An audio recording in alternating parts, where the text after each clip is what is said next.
Welcome to the Ricovibes Video Podcast. The Ricovibes Video Podcast, featuring today's hottest artists, entertainment news, and social commentary. The Ricovibes Video Podcast, covering entertainment worldwide.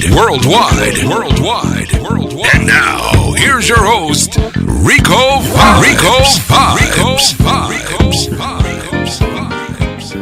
Hey, what's up, y'all? It's yours truly, Ricovibes, and welcome to the premiere edition of the Ricovibes Video Podcast.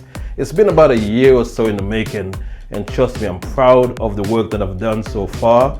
I've interviewed just about everybody in the business. So, this happens to be the first season of the Ricovibes Video Podcast, and I invite you to subscribe to the Ricovibes YouTube channel.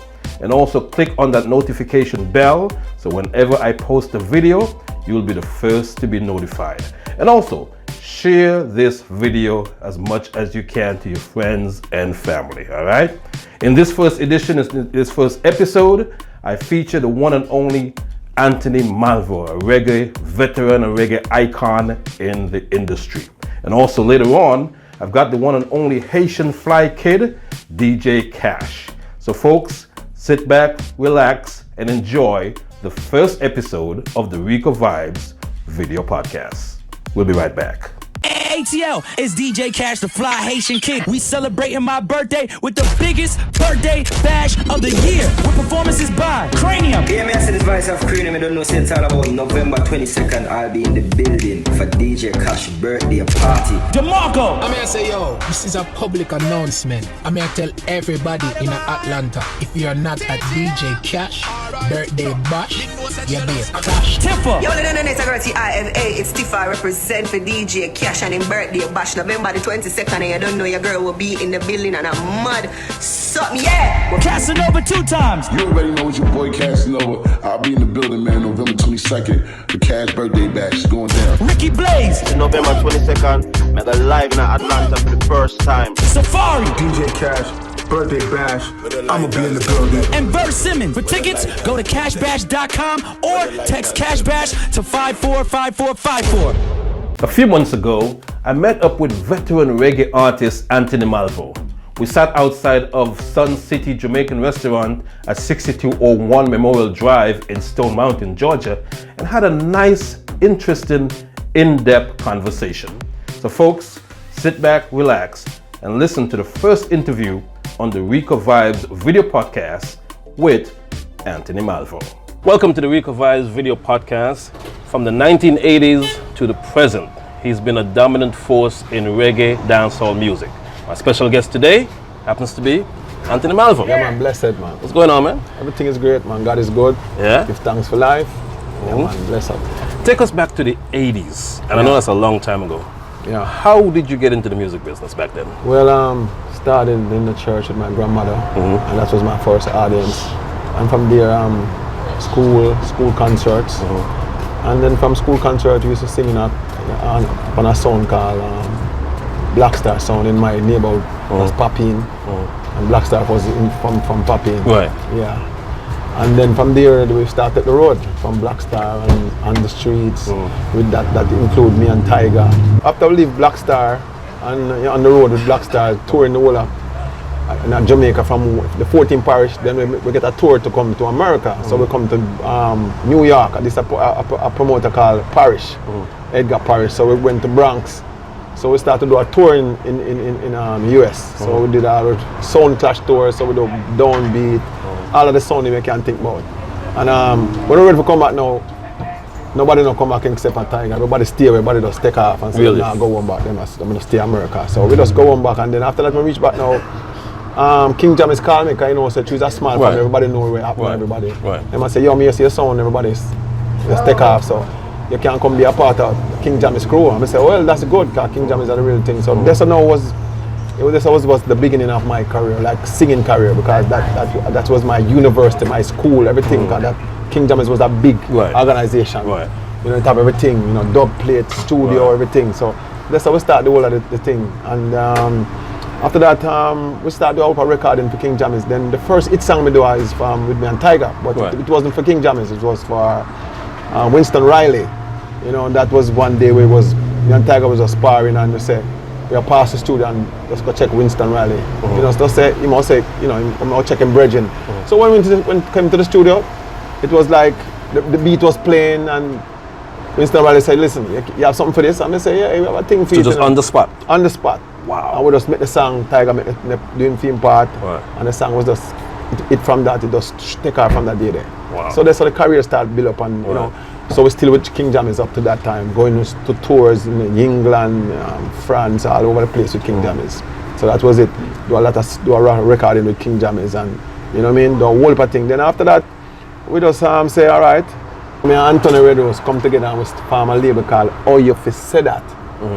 And we did that, we start record everybody. We start record whole heap of artists. I mean, every artist can think about, you can think about Barry Salmon, Bojo, everybody. Capleton, you know, all of the top man them. You know, we start out Sean Paul, when Sean Paul them just named Dirty Cup, we used to do a lot of shot. Yeah. Sean Paul, Elephant Man, before them even get hot. All of them, Bounty Killer. What year was this? That was 1994. 1994. We give Bounty Killer him first song, its song with Capleton, with Red Rose. Watch Mana Cruzy, you know? Okay. Yes. That was your label? I didn't know that. Yeah, our label that, yeah. Then, after that, we come out to the next rhythm called Quarter to 12. Right. So that was what was a hit for us. Because we make a lot of hit songs, Bag Juice, Pan Bass, Man a Drinker, you know, Done Wife, you know, Come On, a Bad Man, you know, we give Beenie Man them first, one of them first biggest hit song, and you know, go on until we just say, all right then. And then I said, I'm going to find my own label because, you know, the company where we signed with never do what we want them to do. They never produce and they never give enough money and they never take everything. So we just break up with them. Reduce have their own label, I have my own label. My label called Real Music. So we just did some great song on Real Music and, you know what I mean, start record Real Music. Put out an album called Ballistic Affair. Right. Where you have Bounty Killer and Leroy Smart and a whole heap of song on it. And from there, so we just start record and do a thing and, you know, all over the place. And just a tour all over and just make music same way and, you know, a great vibe, just great vibe and still I do it now. Now I have a label now called Malvo's Entertainment because I get my youth them now. So we are keeping it in the family and just open the brand. Right. You know, now we have a song on the label now called, it's the first song on the label called Not On My Level remix with me and Capleton. Right, a song with me and my daughter, you know, my daughter and the rhythm. Called, the rhythm called Poppin'. You know, the rhythm called Poppin', that's where I'm from, so I call it rhythm Poppin'. You know, so we have Tiffany Malvo, we have Deli Ranks and we have Anthony Malvo. Now we have a next song on the rhythm called Jah Is My Light, you know, and the old time rhythm, you know what I mean? A old time rhythm, a nice rhythm, old time, I can't remember the name of the rhythm, but yeah. So that's what we're recording right now. Now, is this what you always wanted to do? Because you seem very comfortable in the business as a producer, a writer, an artist. Is this what you always wanted to do? This is what I always want to do. I always want to do entertainment. So this is what I always, this is the only thing I do. I does everything, that's what I done. Yeah, this is music and I have no regrets. I love it and it's just you just have to put in the work for it. That's that thing, if you put in the work, you get the work out. If you don't put in the work, you won't get anything. So I know sometimes we're not the music long and sometimes you feel like it gets stagnant, but you have to just get up back, revamp yourself and see what's going around with you and work with what going around with you and just move and start work hard. So that's what I'm on. I'm on a different road. Grime in the streets. I went to Jamaica for 3 weeks and I, you know, hook up back with everybody back and all of the streets and in the streets with everybody and I get good results and it's nice. From the 90s, 80s, 90s to now, what is the major difference, do you think, in the business? The major difference in the business right now is the computer come in now and you stop use vinyl. The business get away where you have a lot of professional in it again. I mean, you're professional, but you have a lot of loose people who make some because everybody can make a studio in bathroom, kitchen, car, everybody have studio. Anyway, man just have studio. So now you don't have no real talent sometimes. Somebody can tell them, say, you can't sing or you're not singing the right note. You know what I mean? So everybody has singer. So you have more artists now more than anything else. You know, you have more buyer than seller. So it's like now that me actually say you have more artists now come out now because everybody have studios, so nobody can tell them say, listen, you're not singing right. Because back in my days, you used to go to you didn't have a lot of studios.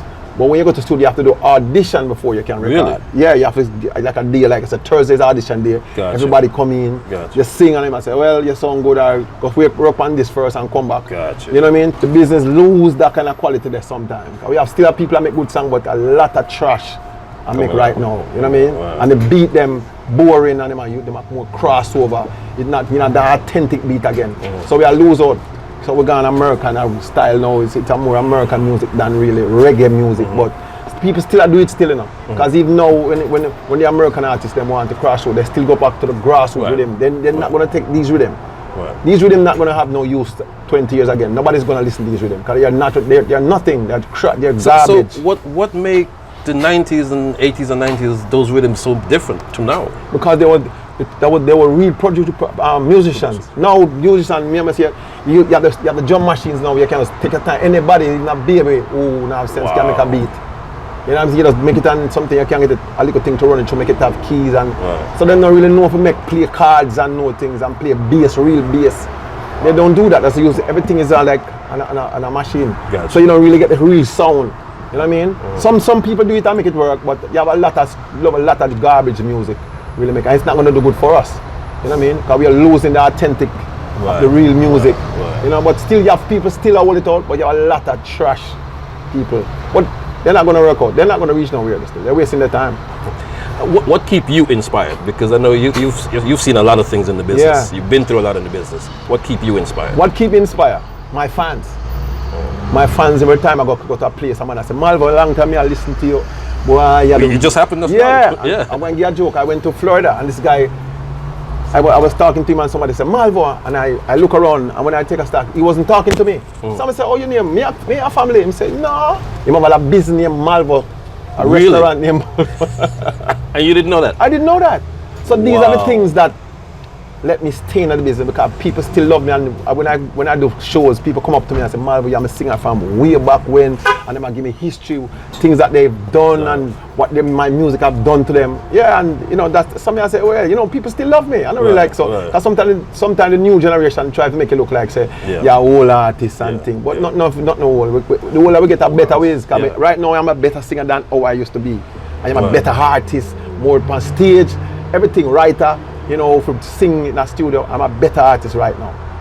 Top of my game right now. So you know, me on fire right now. So right now, all I have to do is just go back to the grassroots and start promote myself like back in the days and get the young generation to accept me as making some good songs, you know? I was reading an article earlier today with Sean Paul. Yeah. And he was saying that a lot of the artists in Jamaica don't make it because of the language barrier. Meaning that the American market or the other markets don't understand the patois or whatever the case may be. Do you think that's the case? Yes, because you want know the artists in Jamaica, because Jamaica is a place like, I don't know, Jamaica is one of the islands we have the most hype. It's like Jamaica come like it's a first world country sometimes. When you go there, it's like everything is just there and everything is hype. So they make music for Jamaica. If you notice now, everybody's singing patois now. Everybody sing J now. You don't hear no man sing no good ballad again. Like a few artists like under the scene, but all that I don't know all artists that sing. No, you have one and few artists like Chris Martin, Roman Verger, and Tyrus Riley, and few others are sing real music. The rest of them just sing J, and everybody sing patois. I mean, give me them to sing me and my girl along to that, you know. So that a killer thing now. They didn't know that because they're singing for Jamaica. That's why the language barrier is a problem for real. You know. Yeah, because before Dennis Brown used to sing English. Bob Marley sing, all of them old songs, them sing real good English song. Now the mute are sing, everybody sing patois. If you notice all of the song them now, it's all patois. Unbelievable. I mean, we love patois, but you have to know, you have to make people can. Yeah, when you think about to make money on international, you have to make people, because people not gonna buy something if them can't understand it. Gotcha. You understand? Gotcha. When you decide to do a cover, I know you've done a few covers and you've had some hit covers. Yeah. When you decide to do a cover, what's the criteria for you to decide to cover that particular song? Well, the singer have to in my range. Like if I find a singer and the song is in my range, then I try to sing it over. If it's in my range, if certain song I don't sing, certain cover I can't sing over because it's not in my range. It's not gonna sound good. Gotcha. So if I find a singer who sing like James Ingram or Peeper Bryson or certain other artists, I can say yeah, that is in my range. So when I approach it, the key is right. So it sound identical or better. Gotcha. Yeah. What's next for Anthony Malvo? What's next? I'm planning to do a album soon. You know what I mean? I'll do an album soon. Your last album was what, 5 years ago, maybe? About that. It's called Stronger. Yeah. So I'm just putting out some singles now, and then maybe by the end of the year I'll drop a nice album. You know what I mean? I don't know the name yet, but I'm just getting some songs together and putting some things together. Maybe an album or an EP. Come here, this is a new thing for me, EP. So I say, alright, we'll work with the youth them because we're not going to the youth them, you know. Right. We are use some of the youth them thing, but we now use everything what the youth them say. Because some of the things what them say is nice and positive, but it's not everything what them say. Right. So we are use the good things what them say, and they will work with it and just make some good, clean music, and even use some of the beat them have some of the good beat. Cause they are making good beats still, but use the good ones, you know, and make songs with it. Who does Anthony Malvo listen to? Me like Taurus Riley, me like Chris Martin, me like Roman Virgo, me like Chronix. Me like who me like again? Me like Capleton, me like Sizzler, you know what I mean? Me like a couple of them well, you know, a whole part of them me listen to. Me like a lot of R&B's and me like, you know, me like a genre, all genre music, as long as it makes sense to me. So me listen to a little hip hop too, you know what I mean? So you know, me put in everything, cause I try to listen to everything. Right. So me a man in my car, me not play myself all alone, and like, you know, some man just play themselves. No, just play everybody and get a vibe, and sometimes you get ideas from some songs too. You know, cause even not on my level, it's a R&B me I listen to and get a vibe them and say, wow, not on my level, okay. I mean just just make something around it and just deal with it, you know. So it was a good vibe. So, now, you're a producer, you're a writer, you're an artist.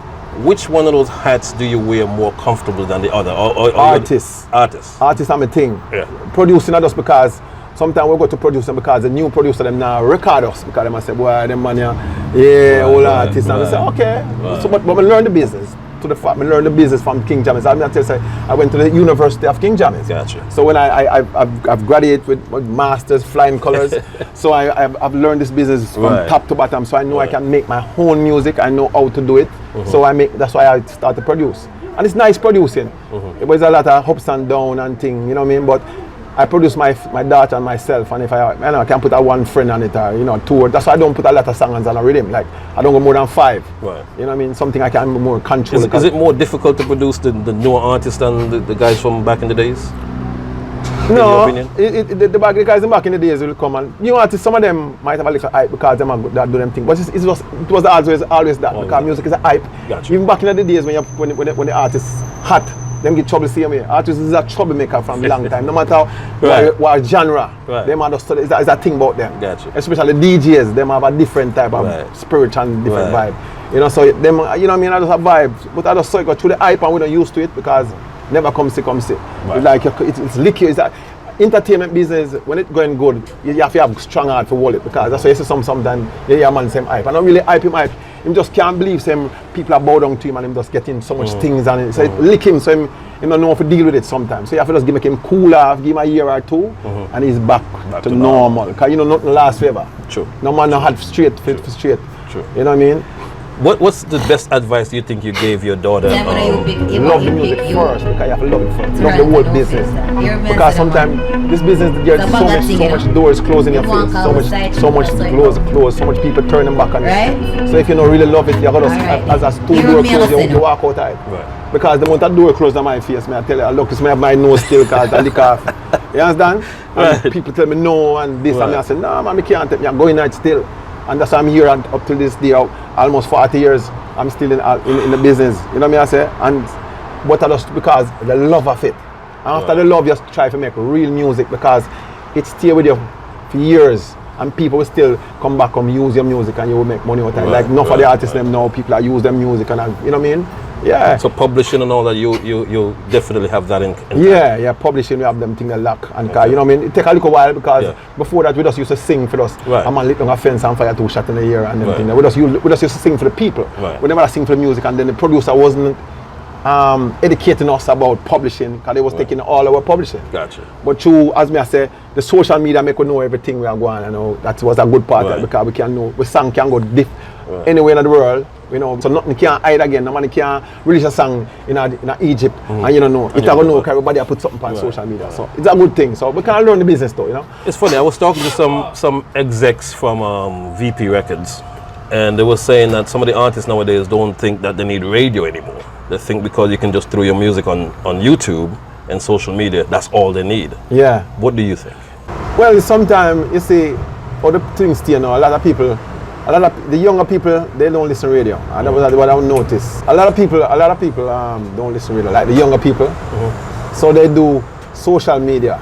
So I say social media. So the two of them work together. Right. So you have to put your song on the radio and some on the social media. So them work together, but you know, you have people now, the younger people, them don't really listen really like that again. Like, you know what I mean? Like what they used to listen with them, because they have something else can work with. And social media, everybody have them phone on them now. So them are listening to YouTube, SoundCloud, and something them are listening to. So, you know what I mean? So, but it still work, but it's not, we don't have that big effect like what it used to have again, like 100%. But it's still important. But it's still important. Yeah, it's still important. Really, it can never stop. Because when people like them care come home, them listen, you have different people listening, you have different genre people, you have the older people, you have the younger people. I mean, the older people like all 40 going up. Right. You know what I mean? And then the younger one, them might listen. And still some of the younger them listen really too. Gotcha. So, you know what I mean? But it's not finished. It's still there.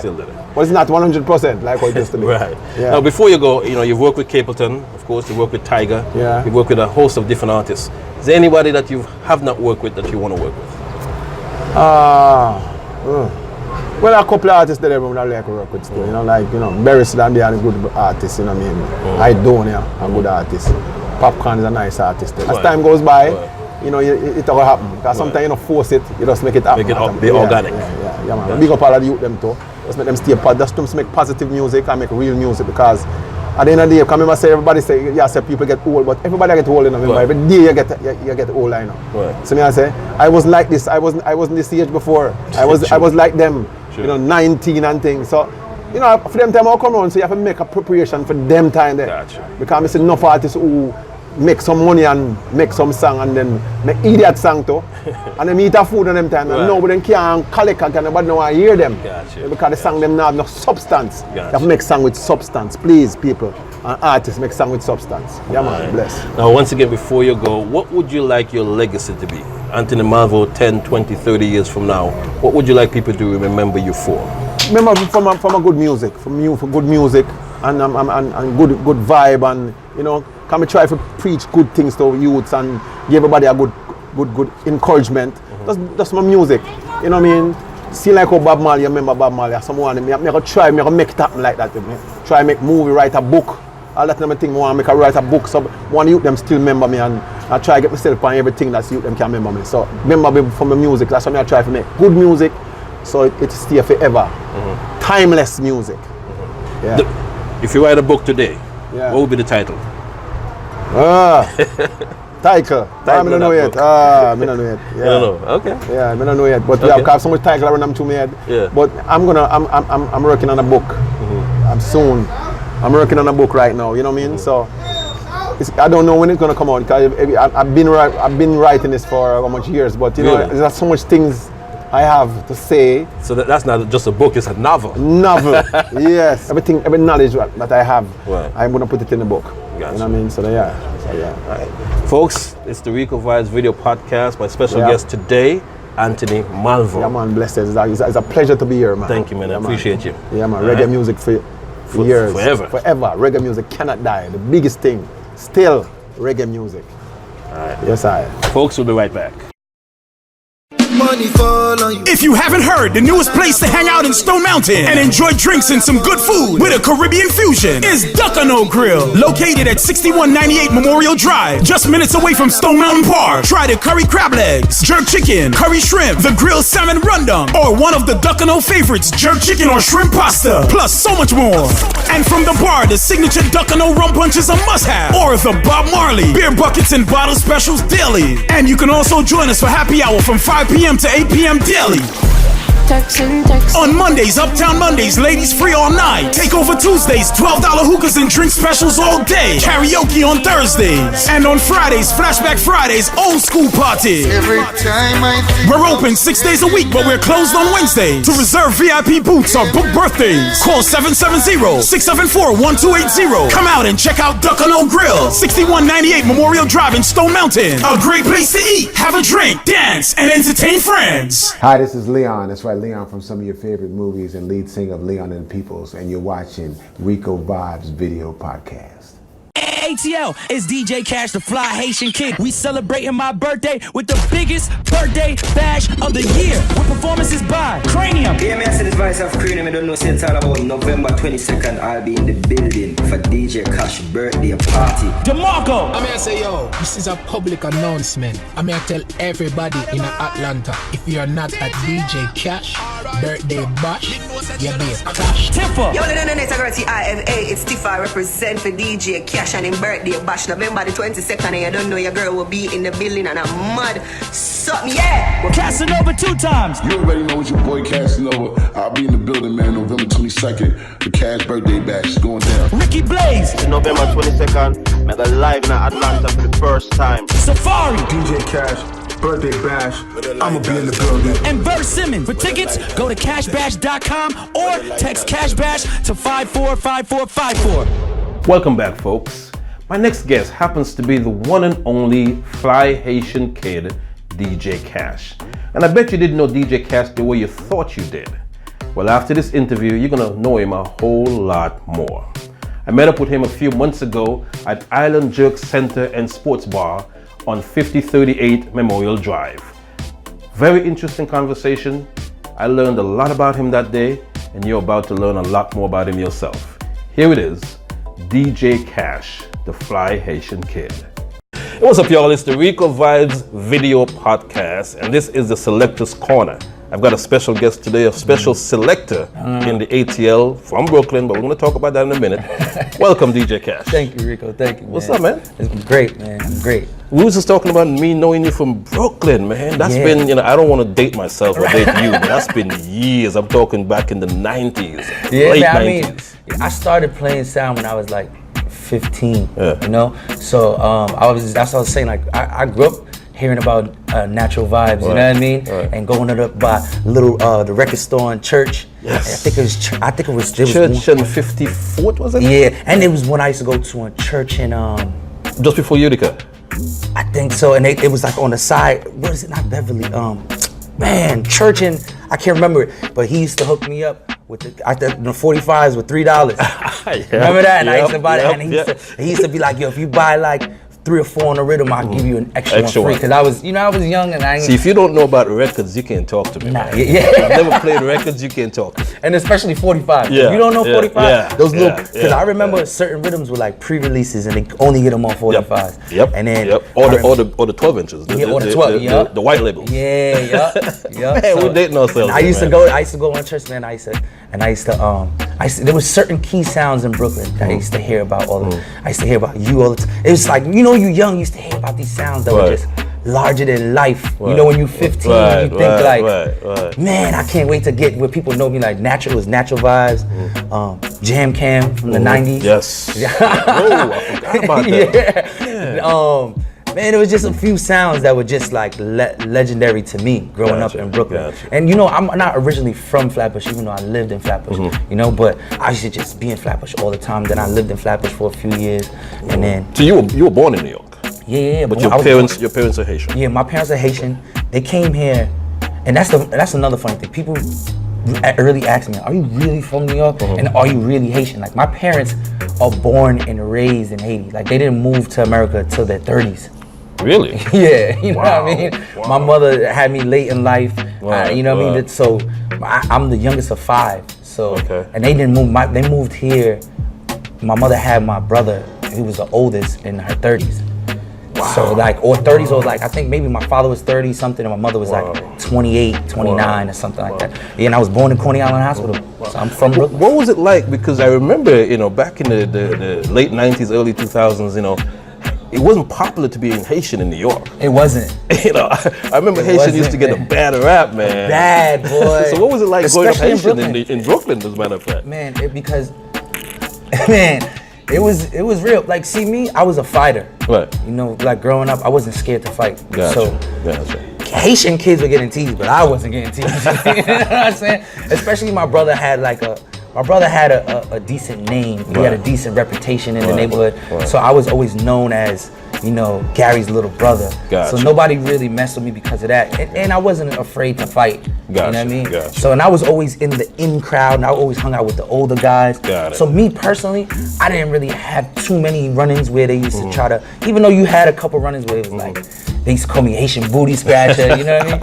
But then it was all good when the Fugees came out. Right. When When Wycliffe came out, you're right. Yeah, people who was trying to tease me like, oh yeah, my uncle so-and-so is Haitian. And it was like, yeah, right. Yeah, it became popular after the Fugees, you're right about that. And then after a certain time, I don't even know what year it was, but then we started running the Parkway, and then it was just like everybody wanted to be Haitian. You know what I'm saying? I remember going down on Rutland Avenue, Rutland Road rather, and just about everybody down there was Haitian. Yeah. It's like, and it wasn't a lot of Haitian sounds either. You know what I mean? Growing up, there wasn't a lot of Haitian sounds, so that was like kind of another taboo because I grew up playing sound first. I wasn't like nowadays.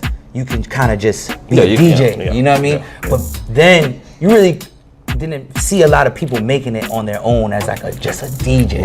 It was like sounds were the thing. Like if you wasn't on a sound, you weren't saying nothing. You know what I mean? So I think Steely was one of the first to break away, and those kind of guys, and Trooper and those guys, Mataran and those guys, and they tried to be a DJ. Yeah, I remember, man.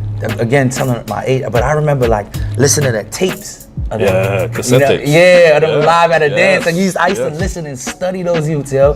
And like even Bobby, I remember I used to listen to Bobby on Sundays. I used to listen to David Levy. Yes. You know That's the pioneer. Yeah. Pioneer right there. I remember I was stuck to David Levy, boy. We be rocking you. That's like real Brooklyn, New York stuff, you know what I mean? Yeah. So I remember growing up and that used to just drive me, man. You always wanted to be a DJ? Yeah. I never really had no other aspiration in life. Are you serious? Yeah, to be honest with you. I remember, Rico, I was so bad. I remember I was gonna get kicked out of junior high school. And my mother, you know, she's an immigrant mother. And she's a single mother. At that time, my parents had broken up when I was born.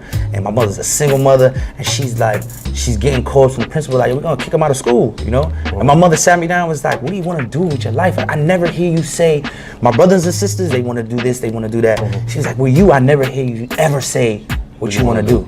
Wow. You know what I mean? And she was like, what is it that you wanna do? Like, what you wanna be in life? You know what I mean? And I was like, I wanna be a DJ. In those days, that's like, you know what I mean? You must have got a lot of pushback from that. No, my mother I honestly did not push back. Really? She was like, I don't even. My mother's an immigrant mother. She's like, I don't even know what that is. Like, she don't even know how you can make money with that. She was like, listen, but if you graduate junior high school, most people struggle to finish high school, and I was struggling to finish junior high school. Like, and she was like, if you finish junior high school, just finish junior high school for me, I'll buy you. I don't know how I'm gonna do it, but I'm gonna figure it out, and I'll get it for you. And then the day after I graduated junior high school, my brother paid for my DJ stage. He took me to on Avenue X, in Sheepshead Bay, and right across the street from Sheepshead High School, there was a record store. And I loved that record store because every last Friday of the month, they used to have an artist there, and I used to be like the first one in line. I used to ride my bike there, bro, on Coney Island. And they bought me a DJ set, man. I'll be damned. And they bought me a DJ set. And my mother after that, I never got in trouble. So have you ever had a regular job? I did. Yeah? I did. I had 2, maybe 3. I worked when I was like 15 to buy records. I used to work at a catering as like a busboy. That was for like 2 weeks. And then I worked at Auto Trader when I first moved here. Okay. Because when I moved from New York, you know, like I was making money. I was making decent money. I was getting gigs and everything in New York, and I was making decent money. I was able to sustain myself. And then when I moved here, I didn't know anybody. I didn't know nothing. So then what I did was I had to get a job. I was living on my sister's couch.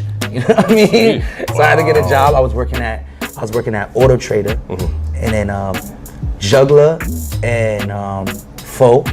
You know, they was doing Gal Farm. Fo was doing at Peacock.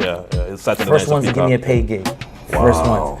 Nobody would book me. Juggler was the first one to take a chance and book me. And then as I started getting money, that took a while though, man. It took a while to start making money. So after Auto Trader, I was doing the DJ thing for a little. It still wasn't bringing enough money. I was working at Delta. And I'm not gonna lie, Delta had a big influence on me busting on the scene. Really? When I came on, yeah. Because everybody wants to work at Delta, by the way. Yeah. So you were fortunate to get a job at Delta. When I got booked, like back in Brooklyn and stuff, like I didn't have to, I could charge a certain rate because I was getting a free flight. And then when I was getting booked here, like when I started getting like, you know, crossover gigs like Motions in the Underground at the time, everybody from Delta came out and supported me. And so, and a lot of promoters would see that. They would be like, he's got a crowd. Right. He's got a crowd. And everybody, I'm talking about my whole zone, because you know, Delta, when you work there, is broken up into zones. Right. Everybody from my zone came. And I'm forever grateful for that. I'm talking about they all supported me all week. Thursday, Friday, Saturday would come out. Wow. So like those are the only jobs I ever had. Wow. Now I remember from SOs, you know, back in the day, the Saturday nights down there and stuff like that. Yeah. How did you graduate to radio? It got to the point where, man, I was playing 7 days a week. I was playing out. I was booked 7 days a week, and 3 of those days out of the week, I was playing 2 or more parties. So I was literally playing maybe like 12 parties a week. Wow.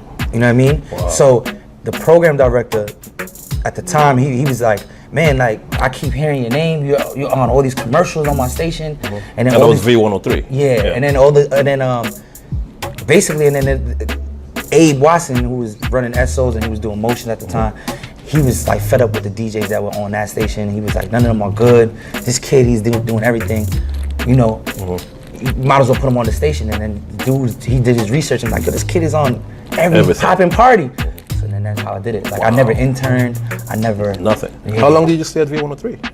For 7 years, man. Was it that long? Yeah. Wow. Yeah, man, for 7 years. And as you know, I was like one of the first to like really pioneer reggae on that station. You know what I mean? I know there were people before me like Doc who like set the trend with playing reggae, but I was definitely one of the first to like do an hour set like of reggae on that station, on this in the state period. You know what I mean?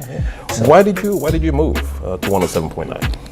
Opportunity, man. Like it was just way more opportunity. Like V has become a state, like it's a staple station in the state. You know what I mean? But I got to the point where I wanted to do more. I wanted to be more, because at the end of the day, I wasn't technically an on-air personality, even though I was on air a lot. You know what I mean? But my job. But you didn't have your own show, so to speak. Right. And my job title was a DJ. I was a mixer. You know what I mean? And I wanted to be more than that because I felt I could bring more to the table. So I was literally going to a gig in Australia, and I got a phone call from J-Tech, who's the assistant PD at Hot, and he was like, hey bro, when you get back, I want to have a conversation with you. So when your competition hits you, you know, the rival radio station hits you, said they want to have a conversation, my antennas went up, and I was just like, about what? And he was like, nah, we'll talk about it when you get back. I know you're in Australia doing a gig. Man, what is it? It's like $5 a minute. I called, I was like, nah, what do you want to talk about? And he was like, man, I want to talk about you. You know, we think you're dope. We think you're a star. We think you should be more than just a mixer. So, you know, we want to, you know, explore the opportunities of you being more than the mixer and coming over here and doing X, Y, Z. So I jumped on it, man. Oh, wow. And how long has it been now? It's been 2.5 years. Jesus, time flies. Yeah, 2.5 years, man. So I'm almost on radio in Atlanta now for 10 years. 10 years. Yeah, man. Wow. That's a good run. Yeah. A lot of people don't even get that type of run. So. That's a good run, man. So now you're into production. Talk a little bit about that. So, yeah, man. But actually, to be honest, I've been in production for a long time. I just never really showed that skill, you know? So when I started DJing at 15, maybe 2 years after, I started producing and stuff. A man by the name of Todd Terry, where I even got the vision to even DJ. Like, he's huge in the house world. He did Jungle Brothers, House You, he did tons of stuff. He's from my neighborhood. And I never seen, and he was pulling up in Porsches and Ferraris, and I was like, he does this by DJing. Like, I love music, I love playing music. Wow. So, yeah, man, and he was like producing and stuff. So he brought me, when the MPCs first came out, he bought me an MPC. Like, man, how fortunate you He bought me an MPC, and at the time they were like $4,000. Yes. You know what I mean? $5,000. You go down on Canal Street or one of those electronic stores. Yeah. Expensive. Yep. And I remember, man, he bought me. He was like, I see potential in you, whatever.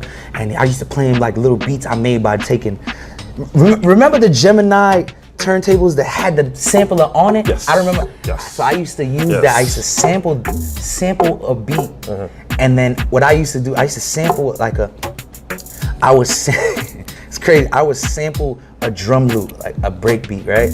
And then I would take my 2 turntables and loop a sample. I would have the drums and I would just loop a sample, and I would tape that. And that's how I used to make my beats. Wow. And then Todd was like, how long ago was this? This back in the 15, 16, 17? Yeah, I was like 17, 16, 17. And then so I would loop the drum, and then I would just, with my headphones, like go back and forth with the sound I wanted to loop. And then he was like, yo, you made your beat like this? He's like, nah, bro, I gotta get you like a drum machine. And then so since like 17, maybe 16, I was like 16, I was making beats. But then I would make beats for like local kids around the way. And I never like took it serious because I was like, the DJing stuff paid the bills, you know? And then I did a song with DeMarco about 2 years ago. And he was like, bro, what happened to the song? We never put it out. And he was like, man, you bugging. You got so much dope stuff. You really need to like really, and he really like put it in me, you know what I mean? To like pause, but he put the idea in my head. And even Mixmaster David was like, Cash, man, you gotta really start pushing your stuff. You gotta really start. So between David and DeMarco really pushing me, I was like, you know what? I'm really gonna sit down. I'm really gonna push and like just get ahead and like really do it. You know that, and me getting booked in Australia, Qatar, Dubai and stuff. It was like I was the only DJ on the stage that didn't have a hit single. All these big DJs were on this stage. I'm on the stage with all these big DJs, and all of them are on the stage because they have hit singles. Me, I never even put a song out, and I'm like, imagine if I put a song out. You know what I mean? Not to mention, you got a radio station that's backing it. Right. So I was like, so imagine if I put a song out and I produce and so that's how it just. So that came the birth of Slow Wine. Yeah, man. Talk a little bit about the making of Slow Wine. Slow Wine was crazy. You know, Slow Wine was like that's the 3rd song DeMarco and I recorded. Cause we recorded a song with Kalina from Dirty Money called Wagwan, and then we recorded a song called Wind Up Yourself, which I'm gonna put out because that song is hard. And then we went back to the studio, and then we was like, what song we want to do today? Cause I was playing him a bunch of beats, and then I played that beat. I played the Slow Wine beat, and then he was like, yeah, that's dope. And then we played another beat. And then he had his veteran in the studio with him. He's like, yo, both of y'all are crazy. That Slow Wine beat, that whatever, it wasn't Slow Wine at the time, but he was like, that beat you played, that's like the hardest beat. Y'all need to do that. Y'all need to do something to that. You know? And we were like, you think so? You think so? And he was like, yo, y'all are crazy, man. I'm telling you, that's the one, that's the best one. And then we were like, and we were at Patchwork Studios, and you know, we chilling at Patchwork. Patchwork is like a iconic studio, like everybody records. Everybody goes there. You know, they make you the fresh lemonade, the fresh cook. So we're there sitting, drinking lemonade. We like, you think this one out of all of them? So he's like, you know, all right, let's go. He got in the booth and he just started. Like he was just humming like a melody, and then he just started like, you can tell when a cute grace just come round. Gal with the big bumper just touched down. And then we were all like, oh that's all. Even the engineer was like, yo, Yankee you. So he's not even Caribbean, and he was like, he turned around like, oh, that's hard. So when we heard that, we were like, oh yeah, keep going, yeah, let's keep figuring out. And then it was dope. And then when we listened to it, we left. Early in the morning, DeMarco hit me like, bro, this song is hard. I haven't even slept yet. Cause we left the studio about 4 o'clock in the morning, 5 o'clock in the morning. He hit me at like 7:30, 8 o'clock. And he was like, bro, I haven't even slept yet, bro. I've been playing this song over and over. And he was like, look, it'll be really dope if we added Lucci on this. And I was like, you think Lucci?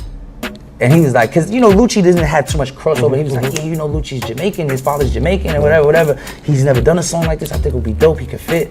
And then I was like, all right, yeah, all right, I got it. You know, I'm cool with Lucci. So I said, okay, cool, yeah. I got on the phone with him. I went back to sleep, woke up, called Lucci. Lucci was like, come out of the studio, let me hear it. Played it for him. Everybody in the studio was like, yo, this is hard. And then his father was in there. His father's Jamaican. His father was like, yo, Lucci, I have to record that. Yo, what song is this? And then I left it with Lucci, and then like a couple weeks later, Lucci, like, I look on Instagram, my Instagram is blowing up. I had like literally 100 and something followers. I'm like, what is going on? And then I look, Lucci like played a snippet of the track and was like, what is DJ Kash just made this beat for me, like, yo, this song is dope, what do y'all think? And then when he gets in the back, me and DeMarco look at each other like, yo, this song is gone. Yeah. You know what I mean? You just did the video, you just released the video as well. Right. How have people accepted or gravitated towards the video as well as the single? It's been amazing. Like, to be honest too, like, I haven't even really, being a DJ, you know, you got a lot of DJ friends and being DJing at the caliber that I'm DJing at, I have a lot of friends in high places. I haven't even called nobody and asked for no favors. I haven't and said, hey, yo, I got this, that, nothing. We just put it out. So it's been received so well. Like, the video has actually been out for now a week and a day. And it has 177,000 views. And that's a week and a day. And it was like we wanted to really shoot a really nice video. Like, if you go and watch the video, professional. It was like a real professional video. Like, I'm talking about craft services when you come. We paid people, some of the extras, and then a lot of the people from the scene, like we paid like, shout out Pearl Noir, her whole carnival group, because I wanted to give back to the community in a way where it's like, I don't want to just, you know, ask for favors. I want to pay some of the people and give back, basically, you know? But a lot of people from the scene, on the reggae scene, came through and they supported. They was like, Kash, you don't gotta pay us, we're gonna come through, we're gonna show love. And you know, but it's a young Haitian girl who directed the video. Really? Yeah, a girl named by Des Gray. So like, we shot with man, I forgot, it starts with an O. So it's a camera that's like, they shoot movies with. So professional all the way? All the way. I'm talking about full-fledged playback, I'm talking about full-fledged video. So we wanted to really give it the attention it deserves. So since we dropped it, it's been amazing, man. Like, everybody's just been taken to it. It's like, now the song itself has been out for like a month and a week. It has over 200,000 streams. That's what's up. You know what I mean? Over 200,000 streams. It's like doing well. And I still haven't even made the phone calls yet. So I haven't even like serviced the record. Gotcha. So it's been well received, man. It's been like insane. So it's dope. And I intentionally did that. I intentionally got a Haitian young director. You know what I mean? I intentionally went to the people on the reggae scene in Atlanta to come to be a part of the video. So it was intentional. So everybody loves it so far. Good. So I mean, you're just riding a wave right now. You just DJ'd for Cardi B. Yeah, definitely. Talk about that experience. Was that your first time DJing for her? Yeah, man. So, man, she's managed by P from who runs QC, and he linked me. I was on the radio, and he linked me. He called me, and I'm on the radio. He texted me like, "Hey, hit me back ASAP." And then I hit him, and he was like, "Yo, man, I really need you to DJ for Cardi B. She needs a DJ, whatever." And I was like, "When?" He was like, "For Summer Jam. I want you to do it for Summer Jam." And you know, if you're from New York, oh yeah. Well, even if you're not from New York, that's one of the biggest stages you can be on in New York. Yeah, exactly. I think to be honest, maybe in the world. I mean, that's really. I mean, as far as hip hop goes. As far as hip hop, you're right. You know, as far as hip hop goes, everybody in the world knows Summer Jam. That's probably one of the biggest hip hop stages you can go on. You know what I mean? So, and it's my hometown. Yes. You know what I mean? So when he linked me and he was like, "Yo, you know, I want to fly." He literally was like, "I want to fly you out to first thing in the morning and see if you guys mesh." And that's what I did. I flew out there a week before, and so she doesn't have a DJ? She does. Unfortunately, her DJ. I know her DJ personally, and he had some legal troubles. Okay. So she needed somebody, and he was like, "I don't want to just get anybody. This is a big performance. I need somebody that's top tier." You know what I mean? He was like, "I don't want to just." Not saying that her DJ isn't, but he was just like, "If I'm gonna replace a DJ, it gotta be." Gotcha. So he was like, "I don't want nobody else." So I was like, "All right." I went out there, and then, you know what I mean? And it was like, you know, it was like more than a DJ thing, because he was like, "I know you know music. We want you to help figure out her set. We want you to add stuff. Let's move stuff around." So I got with a woman named Tanisha, who's does a phenomenal woman. Like, she does everything. Like, she choreographed, she helped with the set list. Wow. And then we got together and we just figured out where things should go, how things should go, added stuff in the middle. I added some things, some little tricks in the middle. And man, it was an insane performance, man. It was a really dope chance. Cardi B. What's next for DJ Kash? I mean, you're a DJ, you're a producer. I mean, you've traveled the world. What's next? Man, you know, I'm really cool. I got the privilege to hang around DJ Khaled a lot, because a lot of people might not know, but we the best, you know what I mean? And I had the opportunity to be around Khaled a lot and to watch him and to study him, you know? So, and he always says this thing like, I'll never stop. Like, yo, it's just always something bigger, always something better. And then, you know, to some DJs, they might look at certain things I've done and they be like, what else can you do, you know what I mean? Right. But I think the next thing for me to do is to like really break an artist. I've seen Khaled and I watched him and I've seen him what he's done for certain people and I've watched his moves and he's like, between him and Todd Terry, they're like my mentors, so to speak, you know? So I think that's the next natural order of things for me. I wanna be recognized as a legitimate producer, and then once I do that, I want to break an artist. I don't want to take another, because right now I got well-known names on my beat, on my production and my beats and stuff like that. So what I want to do is I want to take an artist from scratch, a really dope artist, and develop an artist and make them into somebody. You know what I mean? Using my beats, using my influence, using my connections. I think that's the next step for me. You know what I mean? One thing I must say, man, you know, the fact that you've stayed humble. You know, you never forget where you came from. You never forget New York. Never forget the reggae scene, so to speak. I mean, you know, you're at a level right now where most people who are not humble would look back and say, okay, I don't need them anymore. You know, stuff like that. Right. But you always come back to Gal Farm. Definitely. You know, you wherever you see me, you always hail me. Definitely. You know, and everybody that you grew up with, so to speak, in the industry. Continue doing that, man, because we need more of that. We need more of that. Thank you, man. I can never forget, like, Rico, man, people don't understand when I say I am the New York experience, bro. I'm an immigrant from the Caribbean, you know what I mean? Who grew up dirt poor, you know what I mean? Yep. So to me, like, don't get me wrong, I understand the business and I know the look and the hype is necessary to get to certain places, but I personally don't care for it. You know what I mean? Because I could really be more hype than you know what I mean? I can come through with a lot more jewelry. I could come through with a more fancy cars, with big artists. I can do that. But that's not really my thing, you know what I'm saying? So I can do without the hype, to be honest with you. And that's another reason why I want my production to take off, because I can play the background and I don't, you know, and I don't gotta be the hype man, so to speak. But I thank you for noticing that, because I come from a place where it's like, you gotta remain humble, because as quick as you got this, you can lose it. You know what I mean? Absolutely. And I know that God knows, I know that God is watching me, and I only have these things because He allowed it to happen, you know what I mean? And I can never be funny style to people who were so good to me when I was so low, you know? When I was at a place where I didn't have nothing. I came from Brooklyn, growing up in Brooklyn, I didn't have anything. I was poor, bro. Poor. I lived in a house that like looked like it should be condemned. You know what I mean? Wow. So I can never now act like I'm holier than thou. You know, I can never be so. That's why I tell people. That's why I stress the Brooklyn and the New York thing so much, because I am the New York, the Brooklyn experience. I am that kid as an immigrant from a Caribbean household who didn't have nothing and made something. You know what I mean? So I can never forget that.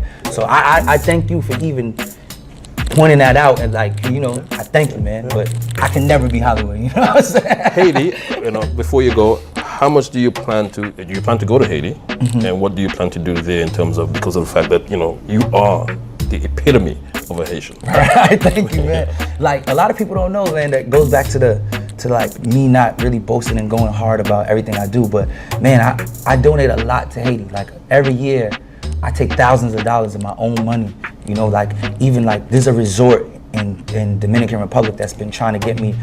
They tried maybe like 3-4 years in a row to try to book me out there, and everybody knows the conditions for Haitians in the Dominican Republic isn't the greatest.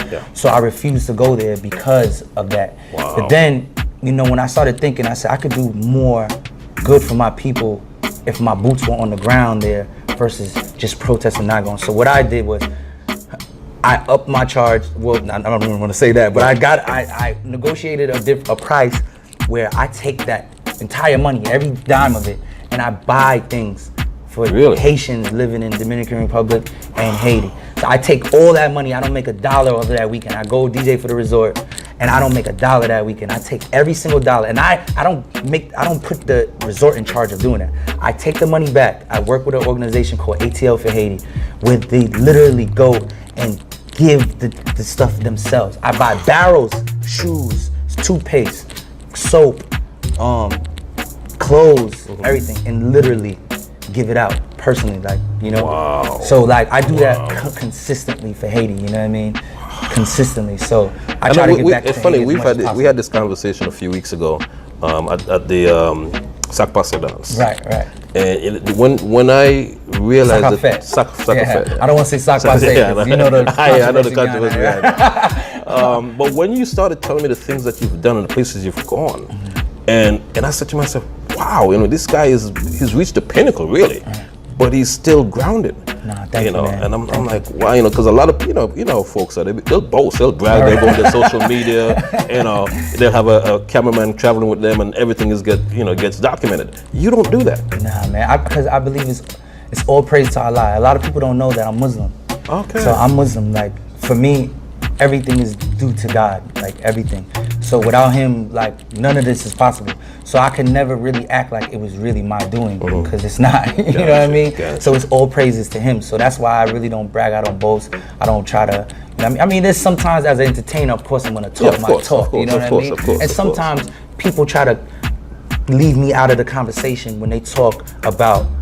I feel maybe you know, maybe it's just my ego or something, but I feel sometimes I'm left out of the conversation when you talk about sound men or reggae influence DJs who are doing things. Sometimes I feel like I'm left out of the conversation, so I gotta talk my talk. Gotcha. But I've been around the world, but I feel like I don't boast, I don't brag. I might put it on my social. I may or may not put it on my social media because I don't do it because, like I said, it's all praises to God. You know what I mean? Put me in a situation. There's people like Jugglers, there's people like Todd Terry, there's people like everybody who just gave me a shot. Foe who gave me a shot along the way. Even you show me love, like, cause like, even when I stepped on the scene, there's a lot of people that was kind of like, you know, wouldn't dap me up or wouldn't heal me up. You know what I mean? So I can never not be humble. You know. Gotcha. Once again, it's the Ricovibes video podcast. My special guest today in the Selectors Corner, DJ Kash. Thank you for having me. I want to thank you, man. Appreciate you. Thank you. All right, thanks. Make sure you download Slow Wine, all right? Slow Wine, DJ Kash. Make sure you get it on all platforms. You go on my my YouTube, like, subscribe, comment, all that good stuff, man. Appreciate y'all. DJ Kash. We'll be right back.